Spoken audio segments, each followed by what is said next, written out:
আসসালামু আলাইকুম। আমরা এখন আছি ওয়াইন মিল ভিউ পয়েন্ট। এই যে দেখতে পাচ্ছেন আমার পিছনে ওয়াইন ডিস্ট্রিবিউশন বা ওয়াইন পাওয়ার বা টারবাইন যেটাই বলেন না কেন, এমন একটা জায়গায় এখন আমরা আছি যে জায়গাটাকে বিশেষজ্ঞরা মনে করেন যে বাংলাদেশের নাকি সব থেকে বেশি বাতাস প্রবাহমান হয় এই জায়গাটিতে। যার কারণে কিন্তু এখানে দেখেন অনেকগুলি ওয়াইন টারবাইন লাগানো হয়েছে, যার মাধ্যমে বিদ্যুৎ উৎপন্ন হয়। আপনারা যদি এই জায়গায় আসতে চান সেক্ষেত্রে কক্সবাজার থেকে 1 ঘন্টার মতো সময় লাগবে আপনাদের সিএনজি বা অটো যেটাতে আসেন না কেন।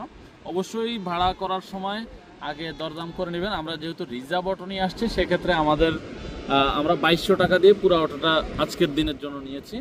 আমাদেরকে অনেকগুলো মানে এখান থেকে শুরু করে টেকনাফ পর্যন্ত যাওয়ার পথে এক রাস্তা দিয়ে যাবো, আসার পথে আরেক রাস্তা দিয়ে আসবো। এর মধ্যে যতগুলো ভিউ পয়েন্ট আছে সবগুলো দেখাবে। তো আপনারা আসার সময় আমার কাছে মনে হয় যে 300 টাকা হলে এই জায়গাটা ভাড়া ঠিক আছে। 300 টাকা এই জায়গার ভাড়া ঠিক আছে।